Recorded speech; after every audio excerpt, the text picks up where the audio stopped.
T 想要战胜 T1 该怎么做 ？T1 昨天到的，我看网上消息，没事儿，他们来还要拍宣传片什么东西的，可能会耽误1-2天，他们也1-2天训练不了，不来给他们拍个宣传片，你干嘛？你到来打比赛，你不拍宣传片的，这就主场优势，肯定要。我是主办方，我肯定要给他安排过来，肯定要宣传片你得拍吧？你拍宣传片，你一天得不训练了吧？我要是主办方，我给他今天拍一个宣传片，然后明天啊，昨天有个镜头没拍到，补拍一下，让 Faker 来帮我们补拍一个镜头。大家好，我是袁某人。1年一度最受关注的 S15 世界赛即将开打。今年我们作为主场作战嘛，肯定会对捍卫主场荣耀这事儿比较在意。那我们 LPL 队伍是个什么情况？我们的对手又是什么情况？这些问题是许多轻度赛事用户最关心的。本期我会帮助那些久没有关注赛场或者说看得不那么全的观众梳理一下中韩2大赛区的情况。大伙也放心，其他赛区大部分也都是我们的熟悉面孔，比如 LEC 的头号种子就还是我们熟悉的老茂带领的 G2， 而 LCP 那边的头号种子 CFO 老观众们也肯定很熟啦。那俊家和多个够嘛，而最让我开心呢，还是3号种子的 PSG， 有 Casa 和 Maple 还有 Betty 这些老朋友，而且他们进世界赛的故事也是非常励志的。比起红 Q、俊家、多个够这些新一代 PSG 这几个上一个世代的前天才少年们，目前来说硬实力这块差得有点远，但我永远会为 Casa 这种老将的触底反弹后的泪水而感动。曾经坠落谷底的飞鸟，于今日再次翱翔于天际之上。他们的目标是岘港，是世界赛，是粉丝的心中不灭的信仰。而我们 LPL 和隔壁 LCK 赛区今年也依旧是主打熟人偏多，只是我们的许秀没能牛逼到底，没能赶上 S 赛的末班车。那本期呢，我将和往年一样，按照中韩队伍的种子顺序，基于他们整个季后赛的表现，来给大伙具体介绍一下情况。当然，因为 LPL 和 LCK 的赛区风格是完全不同的，包括很多优先级的理解也有差异。但今年毕竟我们从成绩来讲 ，LCK 领先我们比较多，所以本期的标准我就会按 LCK 那边为主。那我们就从1号种子开始吧。BLG 今年虽然和去年一样，依旧是以1号种子的身份来到 S15， 但今年的 BLG 一路的坎坷太多了。去年 BLG 虽然在 MSI、EWC 都没有收获，但他们在国内的统治地位还是非常稳固的。去年春决拿下了3-1的横扫，而下决也是3-0，毫无疑问的夺冠。可以说那个时期的 BLG 虽然在决赛前的系列赛会因为自身的状态波动出现过被对手逼入绝境的情况，可一旦他们调整过来，打 LPL 就是手拿把掐的。所以即便去年最恐怖的瑞士轮，观众我们还是会认为你只要调整过来就有希望。但今年情况完全不同，从第一赛段开始，BLG就一直磕磕绊绊，不但被去年停了1年的滔博以3-1带走，甚至还在 BO5 中不敌 TT。可以说这样的发挥波动已经不能是失常来形容的，毕竟你不是说输个 BO3 呢，而是 BO5。而第二赛段虽然引入北川，也确实从低迷中走出，但被季后赛 AL 双杀屈居第2，北川他带来的气势加成很快消失殆尽了。那BLG这个队伍一直是很吃气势的，他们的打法拥有极强的进攻性，可一旦队伍气势下沉，BLG很容易陷入发挥漩涡，不断的击穿自己的下限。MSI 上从被 T1 3-0剃光头，再到和北美 Fly 打满险胜，然后再到被 AL 再剃光头抬走。BLG 那时一旦陷入颓势就根本止不住了，所以后续呢，石油杯上他们被 G2 2-1直接带走，也完全在意料之中。可以说从外战成绩的角度，今年的1号种子 BLG 好像不太值得信任。但我得说，今年的 BLG 它是有值得期待的地方。去年打 T1 呢，其实在我心里最好的胜负比分是3-1，拖到第5把，我说真的是很难看好 BLG 的，因为当时 BLG 队伍的韧性是有点缺乏的。BLG 的决胜时刻它太好猜了，他们往往会通过极致的发挥个人能力去拿到爆发力。但今年这样大量的失败与教训，加上各种舆论场的赛场风暴各种洗礼，BLG 它总算在韧性这块部分得到了升华。首先是 Big 伟所在的 BLG 教练组，他们在今年季后赛展现了几乎是我能看到的 LPL 最好的全局 BP 策略。就 BLG 季后赛上，可以说在如何限制对手长板这块，几乎是教科书级别的。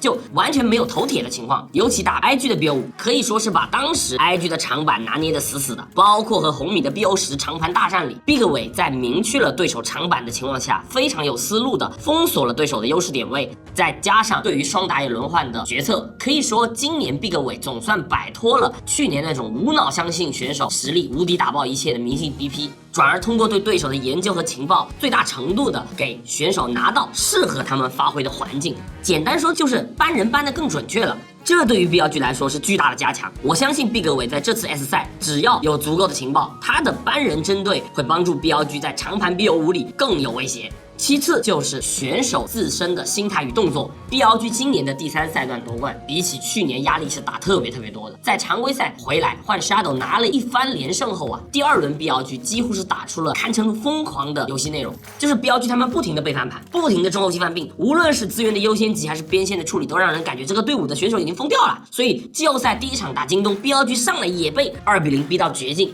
没错，就是最近刚刚加入越战大家庭的京东。但 BLG 他顶住了，完成了让2追3，而且很值得一提的是 ，BLG 的逆袭不是说像 IG 那种我前期劣势，后期靠着一波奇迹船翻盘，而是他们在落后比分的情况下，依旧打得不着急，打好了自己的游戏内容，属于那种复盘都会觉得很无聊的那种比赛。但这样的赢才会给队伍赋予有条不紊的感觉。去年决赛的决胜局，武器卡莎一选啊，都会给我们一种妈的不管了，我要跟你拼命了的既视感。而今年的 BLG 起码在 BP 和发挥上更加沉稳了，你甚至可以说他们不那么自信了。BLG 是一个不会缺乏精彩发挥的队伍，个人能力的爆发对于他们来讲并不罕见，但反而是这种优势稳稳运营的那种稳稳幸福，却是他们一直都不算很注重的。可真的就是输的太多了，久病成良医了。所以呢，选手更加沉稳，教练更加精准，是 BLG 今年历练出来的新元素。但即便如此呢，我给到 BLG 的评级依旧只能给到一个 A， 因为 BLG 虽然还是那只 BLG， 擅长进攻的同时，还是必然会伴随着粗糙，哪怕多了不少韧性，但队伍骨子里还是一个刀尖舔血的队伍。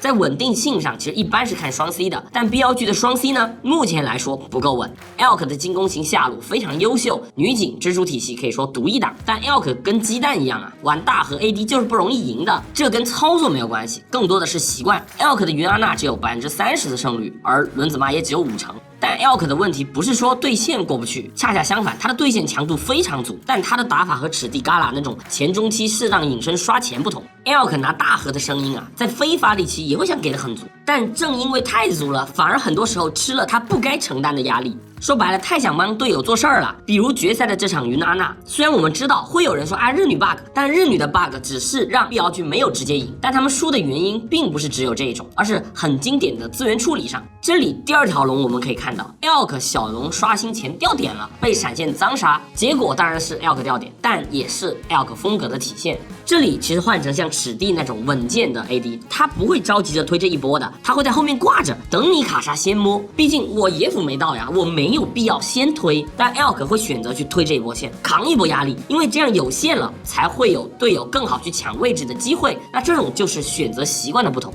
激进打法玩这类大河就会显得有点过于舔血，所以 Elk 能 C， 但也会给机会。而左手现在也是进入到这种状态，左手今年确实他拿到了 FMVP， 但从全年的状态来说，左手的波动程度是他离开浩博后最大的一年。就过去的左手最多是不够 C， 坑是很少的，而今年的下线就明显不如过去了，甚至被对位处刑中期掉点的情况也都多了不少。对线端的强度没有过去那种统治力了，但我并不认为是左手真正的实力变弱了，而是他在全局 BP 下逼迫自己得适应更多的形态。要知道，在整个第3赛段，左手玩了足足16个不同的英雄，比小奶油多了4个，比 Chovy 也都还多了1个。可以说，要维持这么多英雄加双奶轮换体系的打法变化，左手的压力远比我们想象的大。但如果左手在世界赛上完成这种对百变怪形态的这种进化，那么左手的发挥是非常值得期待的。所以目前来说的结果就是，双 C 在一些特定情况下发挥不够稳定，而全局 BP 有很考验各种突发情况，加上北川和 Shadow 这对魔丸与灵珠，虽然在季后赛打出了奇效，但来到世界赛舞台，别人也会做出针对的情况下，是否还能延续传奇？我这一点还是保持观察态度。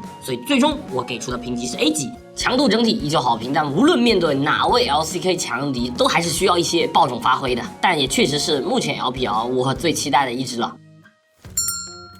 奸计 LCK 的1号种子，毫无疑问是今年夺冠的最大热门，我直接给出我的评级 F 级。去年奸计其实后半段就是中路 AD 大河开始被针对后，他确实有点走下坡路的味道。从下决惜败给韩华开始，到后面跟 Fly 打满，虽然 S14 Chovy 的那首小火龙依旧是无敌权威，但我们能感觉得到嘛，来到 S 赛前的奸计势头已经是被延缓了的。可今年它不一样。首先呢，整个游戏的基调它就是适合歼击这种偏中后期制胜的队伍，男爵25分钟刷新对他们来讲天然的利好。其次就是全局 BP 版本的波动影响没有过去那么大了，你不可能 BO5 里3分全部靠一个塔法体系，一种打法风格你最多啃2分极限了。而歼击不但玄武大阵堪称无敌，他们还有很多变种，所以 BO5 的歼击太难缠了。抛开对线强度不讲，光是英雄池都够对手喝一壶了。就你可以说歼击这个队伍的某些体系不是最顶尖的 S 级，但问题是他们最差的也能有 A 级发挥。而佩子和雷汉子换成了如今的多鲁和史蒂，从 LCK 季后赛的整个竞争力表现来讲是加强了。佩子和史蒂比，虽然史蒂老不少，但 Ruler 的稳定性是比佩子还要高的，从数据上也能一目了然。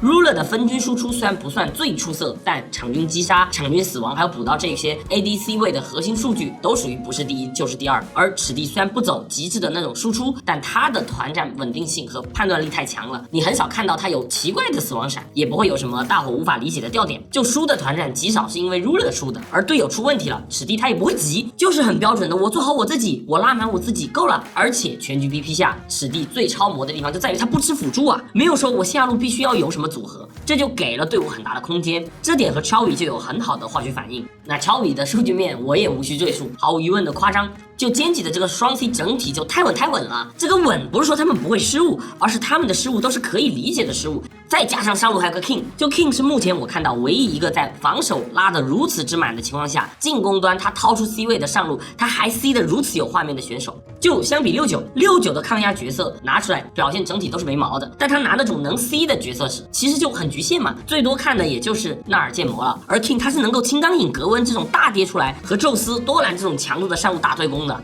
所以歼击的3C 在 BO5 里真的有点权威。同时野辅也不容小觑，多鲁在经历了今年糟糕的开局表现后，是很快速的完成了自己的蜕变。首先他英雄池就没有什么短板，其次呢他的协同性也很好，很少会有脱节的情况，就跟得上这些队友，他已经很厉害了，就有点类似航那种定位，就什么都能出的润滑油辅助。目前唯一可能存在隐患的就是 Kenny 的节奏没有那么好，但这一点我认为完全可以理解啊，因为队伍有扎实双 C 的情况下，很多时候也并不需要硬带节奏，你只需要做好防守就行。所以常规赛的歼击其实打的都很公式 ，Kenny 甚至就是潘森、猴子、赵信卫4大金刚来回玩，偶尔整个蝎子就够用了。而作为曾经的野核之王，如果世界赛真因为野核英雄出场率变高，变成一个最终的野核版本的话，我反而觉得这会是歼击崩塌的点，不是 Kenny 野核熟练度的问题，而是队伍的整个基调你很难出野核英雄。一句话就是资源它是有限的。这支歼击真正恶心的，其实 Canyon 他把非野核英雄用 Canyon 自己的野区规划打成野核的效果，而硬选野核打野，想让打野来 C 反而不太有必要。和 T1 那场3输的奇亚娜失利就是很经典的例子。阵容上歼击就是让奇亚娜来 C 的嘛，但 T1 他是狂抓下路，给你3输野区自己玩呗，然后打着打着歼击团就没有指望了。这个版本当线上顶不住时，野区是没有发育空间的。所以如果歼击执意让 Canyon 来玩野核英雄，那对于我们 LPL 来说未尝不是一件好事儿，尤其是3输最近的状态也相当不稳。但总体来说就是打歼击就是你可以 BO5 赢他1盘2盘，但要啃下3分真的很难。因为当你的 S 级、A 级这些主力英雄池烧光后，歼击他还能继续掏 A 级的英雄来维持他们的下限，所以 KT 能啃下歼击啊，拿下那关键的 BO5 是真不容易的。KT 的选手得难进，3输他得犯病，斗魂也得好玩，要在这种天时地利人和的情况下，才让我们看到这场惊天爆冷。而当歼击调整回来后，二番战的歼击就是3比0啊，手起刀落横扫 KT。可以说纵观全年下来，虽然很多队伍都能将歼击逼入绝境，都能在 BO5 中啃下歼击2分，但你再往下却是做不到了。所以今年和往年一样，歼击依旧是毫无疑问的夺冠大热。接下来是 LPL 的2号种子 AL， 虽然 AL 是2号种子的身份来到的世界赛，但对于他们第3赛段季后赛的表现啊，我个人只能给个差强人意。因为按第2赛段的实力来说，到了第3赛段 AL 它居然是呈下滑趋势的。虽然是靠着积分以2号种子的身份来到世界赛，但季后赛上 AL 是完全不敌滔博的，被1比3抬走了。而且呢，他们在第1轮面对微博的时候，也是鏖战5局被爆冷击败。除了在速通 IG 大赛斩获第1外，整个季后赛 AL 展现出来的游戏内容还是让我觉得差点味道吧。即便他们3比0零封了京东，但实际对局内容都不是我心中预期那个 AL 该有的。AL 呢，在第2赛段无论是打内战还是外战，我认为他们让我觉得最核心的优势就是他们优势后终结比赛的能力，就是只要我拿到优势，我一定能稳稳幸福运营下去，不会给对手机会。所以在 MSI 时期的外战端 ，AL 虽然没有捧回冠军，但整体发挥我还是相当满意的，也是目前 LPL 外战成绩最好的队伍了。毕竟赢过韩华和 T1 嘛。在那个时期 ，AL 很多局啊 BP 一做完，其实大伙心里就已经有那种尘埃落定的感觉，就我们能知道 AL 他打这一套就不会出错。可来到第3赛段后 ，AL 终结比赛的能力出现了明显的下滑，甚至啊在中后期和 BLG 一样，出现了很多不该有的逆天失误。就 AL 这个队伍可以缺乏一些力挽狂澜的明星球，但不该出现优势终结不了比赛的情况。因为比起其他银河战舰级别的选手 ，AL 它天然在拿优势上缺乏火力。劳赞加 KO 的野辅发动机确实效果不错，但你真放在 S 赛这个维度的舞台上 ，AL 的野辅其实是达不到稳定拿优势这个层级的。注意我的用词啊，不是说做不到，而是无法稳定做到。相比像尖吉啊、BLG 啊这种高配置队伍，人家有那种给我环境一定能打出效果的明星选手啊。当然这个一定肯定是夸张修辞，但 AL 确实也在这一块缺些支点。毕竟你不可能指望老枪后补在对线端直接干爆对面嘛，那没线权怎么稳定起节奏？只能靠资源团呐。之前第2赛段 AL 很顺畅，是因为香克斯他在中路大杀四方，甚至一度压制了左手。同时呢 ，AL 在边线的换线策略做得很完美，有了这种线上支点，野辅的节奏才起得更加得心应手。可问题是 ，AL 第3赛段选手的竞技状态是有波动的，而理解上也没法领先了，再加上一些场外元素，第3赛段的 AL 可以说一度在吃老本，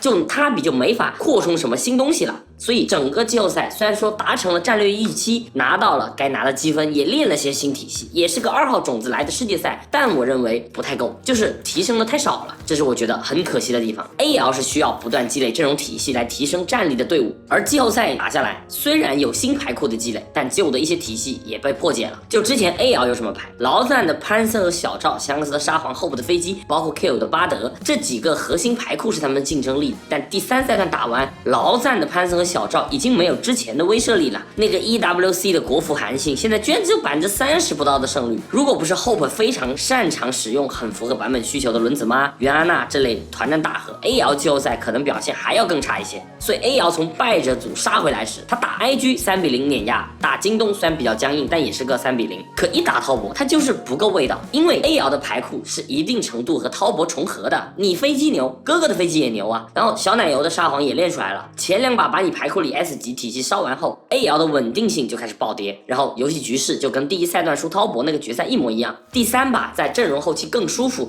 且 AL 还有优势的情况下 ，AL 是自己着急处理，导致团战出问题，把节奏给丢完了。就 KO 这把露露的暴毙和输给微博那一场娜美是很像的，这种因为团战不熟悉出现判断失误的情况，其实是 AL 第3赛段的常态。要知道，季后赛香克斯的个人竞技状态已经是明显回暖了，可 AL 他拿到优势后，终结比赛的稳定性还是没能完全回来。当然，咱不排除这段时间训练后会好很多，但我们就按季后赛的表现这个角度，我个人只能给 AL 一个 B 级的期待值。当然 ，AL 的粉丝别急，虽然我对 AL 的季后赛发挥不是很满意，但我也很期待他们世界赛，因为 AL 这个队伍有一个我很喜欢的特性，就是队伍吸收能力是不错的，很愿意去学习和研究，而且队内非常团结，在都有人愿意牺牲的情况下，他们会打得很整体。而 S 级又是一个长赛程，他们能有一个疯狂吸收的过程。目前其实需要 AL 把之前那个稳定滚雪球、慢慢运营的感觉找回来。专注运营的 AL 已经在过去证明了他们能和顶级强队掰手腕的这么一个能力，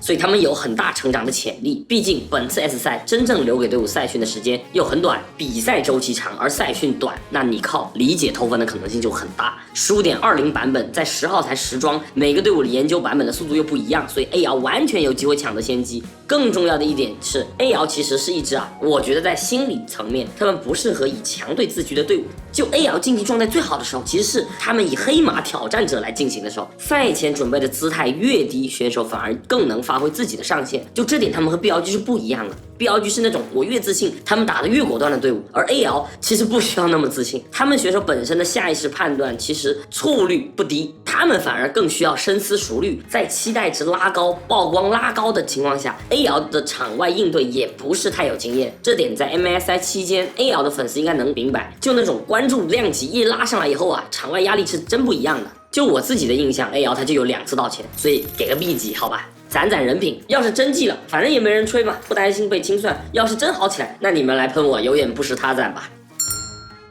韩华作为 LCK 的2号种子，队伍的底层逻辑反而是和 AL 完全相反。宙斯、Zeka、Viper 这样的3C 配上节奏大师小花生，再加上开团应付大王 Delight， 他们单论配置可以说是银河战舰啊。说实话，不看局内表现，只看 ID， 其实直接给个 S 级都可以。但 LCK 决赛看完，我反而对2号种子韩华只能给个 A 级。韩华的优势是什么都能玩，队伍的肌肉部分足，尤其对线强度这块完全没毛，包括运营这些该有的基础部分通通不在话下。但还是那句话，只看 ID 只看数据，韩华是没毛病的强队，甚至稳定性都没毛。但我很在意的地方是，他们的团战协作性到了第3、4赛段居然还会有不足。面对同样稳定类似配置的奸计，韩华其实就差在协同一致上。从 S 到 A 我觉得真的就差这口协同了。任何一年最终能夺冠的队伍，他们的判断不会说是全对的，也不会说打法都没有弱点，但他们在决策后快速执行的一致性上是一定够的。甚至说配置不那么豪华、操作不那么夸张的几个选手，他们只要能够对彼此心领神会，也能够打出堪称奇迹的团战画面。所以说爆发力根源就是队伍一致性，我上了你别管对不对，你先跟。而韩华恰恰有点太游刃有余了，所以韩华的团战画面往往是越残局 C 位发挥越好。第1赛段韩华的团战奥力群雄，很大程度是那个时期大伙都是各凭本事，没有太多的磨合。而现在韩华在没有进入到团战前，你面对一致性强的队伍，他们的处理就有点太依赖对手失误了，就是那种队友开的不好，那我就不跟了。这句话可能大伙觉得，不就该这样吗？是没错，但它有前提。来到高手对局时，其实反而是不可以那么精明的，哪怕是送你都得一起送，因为能够完美判断局势的选手是不存在的。打菜皮越多的队伍，韩华这种习惯很容易养肥3C， 永远有人兜底嘛。但打配置相似的队伍，韩华反而缺了点上刺刀的决心。当然，韩华可以靠提升他们的运营能力去弥补这点，但我总觉得韩华要是继续这样下去，Zeka会越来越迷失，因为他其实就是和队友在团战决策里判断差异最大的点。就拿这组宙斯白给的团战来说，这波兰博闪现过墙4打5，看似有点小送，但实际上韩华他有机会赢的。奸计这边格温的大招和 W 已经用掉了，卡莎和洛大招也掉了， Viper 这里刚躲完洛的台没能秒跟可以理解，可宙斯这里闪过去打 AOE， 如果阿卡丽选择同步进场，韩华的中上当然大概率会死，但 Viper 云安娜他有机会打扫战场。Zeka这里有侠阵有金身，其实可以卖就这波上其实可以说不合理，毕竟你4打5。但宙斯既然做了这个判断选择，那队伍就该搏一下。所以韩华这样的团战协同就注定了有一些体系他们就差点味道。比如 Zeka 的加里奥3场0胜率，不是熟练度问题，真的是思想的问题。当然整个 BO5 不是说只有这一波，我也不认为输给奸计是 Zeka 全锅，虽然他确实很离谱。决赛上很多人都认为宙斯坑的比他还严重，但在我的角度本质的问题还是理解上有不协调。你的对手是奸计这种水准时，任何不协调都会可能滚成一个很大的雪球。所以韩华这样的配置过了第1赛段的蜜月期后，反而就一直感觉差点味道。包括在 EWC 输给 AL 的比赛里，也是韩华你感觉他们的团战就是凑不起来。我想上时呢队友撤，你想撤时呢队友上，强度上来就有点拉扯队友了，所以就更加的吃小花生的前期节奏。当然这样的对比也是和奸计比，韩华呢依旧还是豪华的银河战舰。如果看 ID 都打出彼此的上限，那肯定还是夸张的，但攻他们弱点的难度是比攻奸计容易的。季后赛韩华总体来讲也非常顺利，当然这很大程度是下路足够稳定，小花生的竞技状态也非常好。可一旦世界赛选手有状态起伏，韩华也是最容易陷入危机的。 Zeka 不懂得怎么当狗，宙斯则不懂怎么遥控队友，这些都是后续韩华在世界赛需要解决的问题。但不管怎么说，韩华依旧是顶级强队。我个人情感上也希望韩华能够打出自己的风采，因为今年是花生已经表明的最后一舞了。作为 S6， 看他打职业打到现在的老登我对于小花生是有别样情愫的，因为我自己人生的第一次赛事复盘就是写 Rockstar SK， 也算是看着花生从队伍当年的小弟到如今的带头大哥吧，就挺感触的。也希望小花生的最后一舞能够不留遗憾，舞得精彩一些。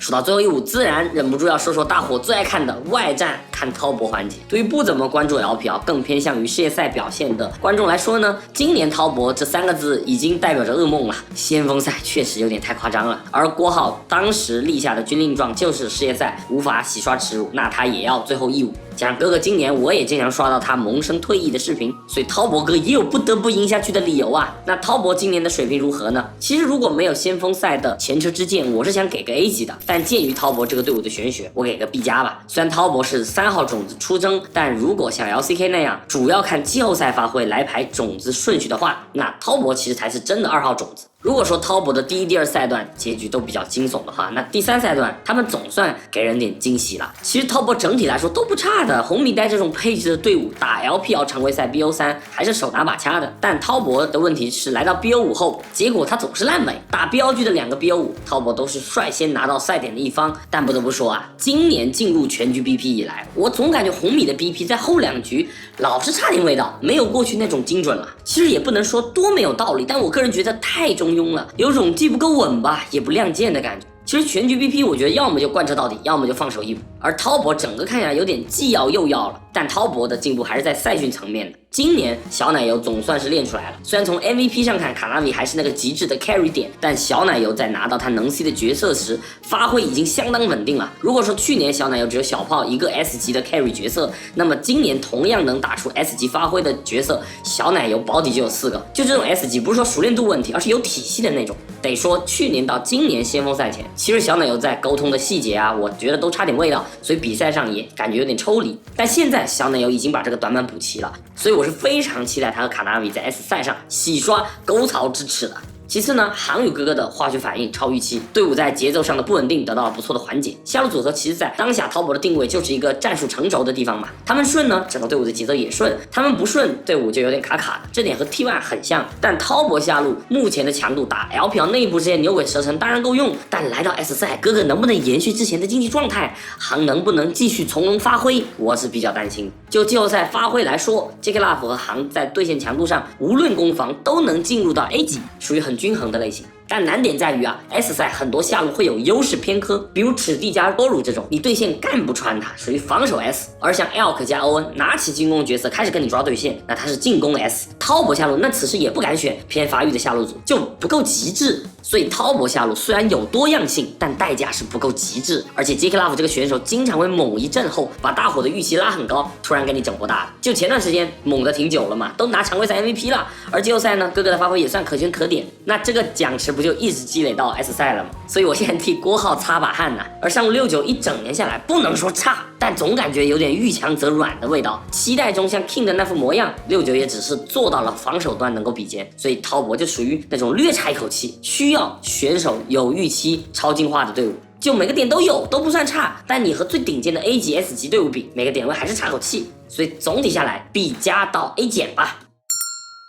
同样的 ，LCK 那边的3号种子 KT， 在我的角度，他应该是4号种子的顺位。说实话，他能拿3号种子，我都感觉被做局了。在今年年中的时候，我当时脑内剧本是很清晰的 ，LCK 3强争霸嘛，4号种子大概率会在 DK 和 KT 之间诞生。而不管是哪个对手，我觉得 LPL 这边4号种子都挺有机会。结果 KT 突然一个3-2把奸计给干了。当然 ，KT 压抑到极致的瞬间爆发，并非没有征兆。作为 T1 的常年充电宝 ，KT 在常规赛收官时也是一个突然暴起，打了 T1 一个2-0嘛。要知道，在这次充电宝爆炸事件前 ，KT 在登峰组是只赢过农心的，而面对头上的3强，不管 BDD 再怎么尽力，那都是收获失败的结局。所以 KT 赢下奸计的那场，真的让时间线改变了很多。其实我觉得 KT 能扳手腕的核心还是他们的中野够强。就说起 LCK 的4大金刚中路，很多人会把 Showmaker 补进去，但实际上争论整体发挥，我认为 BDD 甚至是仅次于 Chovy 的存在。而且 BDD 在13年打京东的那场 BO5，他也是展现了能和京东左手扳手腕的实力的。BDD 从英雄池到对线强度都极其强悍，真要说弱点就是太爱给队友擦屁股了，失去了很多毒 C 的机会，有点像顶配版的 Fofo， 但他和 Katz 的化学反应整体还是不错的。